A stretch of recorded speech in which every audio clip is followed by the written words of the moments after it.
teaching, by the way. Okay. So I have residents coming. You're asking what my day is like. So in January, I have 7 afternoons where a resident from the local residency program will be coming in to train with us.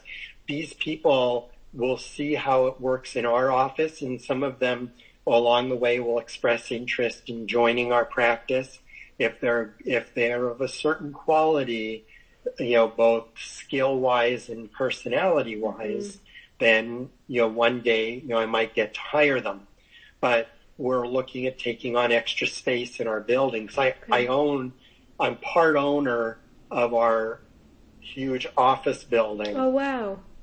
Yeah, so that's another part of my, I guess, business side, where back in 2005, we left my small office and moved to this larger office, which is now we've grown out of, that's in a huge complex with, multiple other physicians who now are all owned by the hospital except for me. But that has a full radiology suite, et cetera, that I'm part owner of. Wow. So what are your hopes and dreams for for your practice, when you retire 7 to 10 years? What would be the ideal situation for you? That when the day becomes when I'm ready to go, that I've hired 2 or 3 other young physicians who are like-minded, who, like I said, have their eye on only one ball, and want to keep it going the way we have it going now, because it's worked. So sounds like it. And I guess I won't understate that. Part of why we may be one of the few left is because of how hard we work. I mean, we have to work really hard, but it's worth it when you walk out of the room and you've made someone feel better, or you've been challenged intellectually. I always love that. So it's it keeps me going. It's part of why I do the teaching, because they keep me sharp too. The residents. Yeah. So, but that's how I see. I want us to continue to have a good reputation in our community, and to continue taking care of people the way we have, and so that one day when I do retire, that I have some doctors to take over who are of like mind. Certainly. So as you reflect on the past 21 years, what do you deem have been your most significant achievements?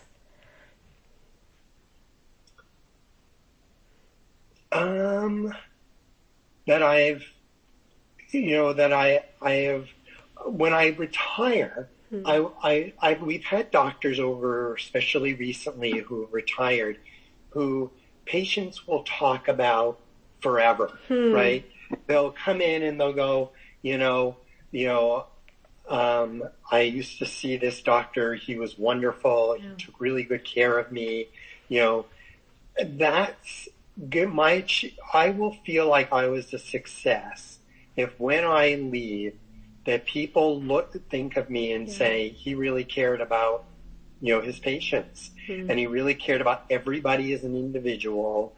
He came to our home when we were sick. These are things that are actually really important to me. I don't want a statue made of me. I want just to, people to know where I was coming from and what was really important to me. To know that you've made a difference in their lives. In their lives, in their families' lives, and to the community. So now being on the board of the hospital is hopefully going to allow me to at least, I don't know if they'll really listen to me, to be honest, but that I, have tried to make a contribution to help healthcare in the community. And what about your biggest challenges that you've encountered? What have those been like, and how have you overcome them? So the biggest challenges that I have, faced. So the biggest challenges. So what I'm going to do is I'm going to think about the 3 or 4 things during my career that made my heart sink out of my chest and made me think, oh my God, this is awful. So from an entrepreneurial perspective, I don't have a business degree, right? So when I opened up my business, I didn't realize what potential disasters were going to befall me because I had no business experience, right? I might have a brother and a father who were, big businessmen, but I was not cut from the same cloth as far as that went. I mean, Kenny was just like, he was just totally, when we were 5 years old, I used to sit looking at my hockey cards on my bed. He was counting his change out of his piggy bank, right? And that was like nonstop for the rest of his life. Wow. I don't know what that was, but well, I do know he wanted to emulate my father, right? But, the biggest challenge for me has been, number one, back in 2003, after we opened up our own business, my accountant came into the office and announced to me that she had done our taxes wrong and we owed $100,000 to the IRS. Ooh. So after we fired her, I had to now learn and deal with, so did my office manager, with things that would be coming at us from a business perspective that we would have to be careful about. And it's, keeping up with changes in the business, in laws that affect our business, both from a financial and legal perspective, have been a huge challenge. A huge challenge for me has been, remember I told you that I always worry about care first and then money. Well, that really sounds good in a novel, but sometimes it doesn't go so well.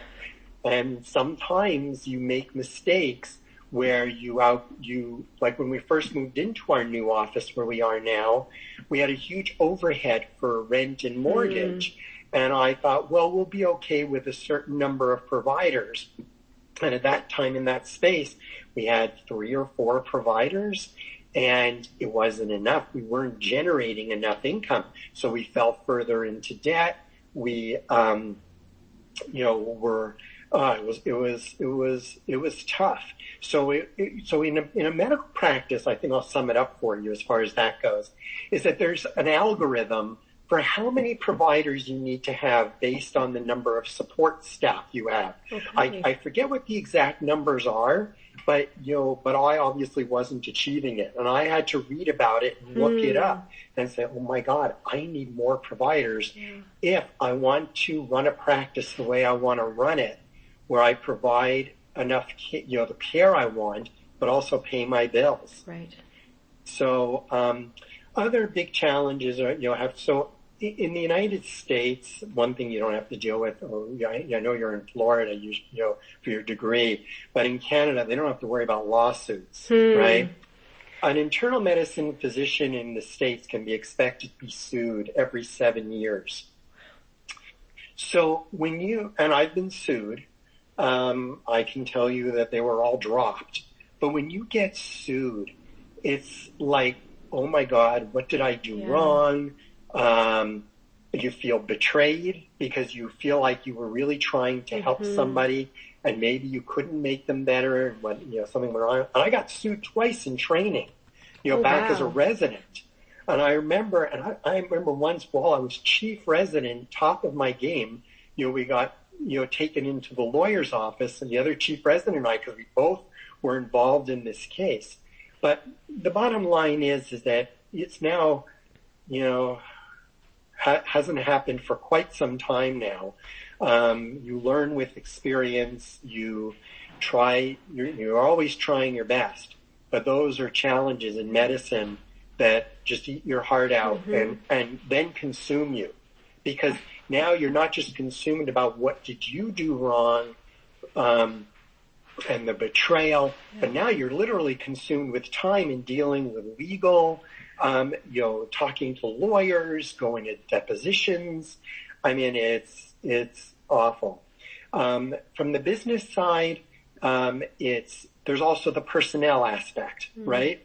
So I've got 20 some odd employees, and they're wonderful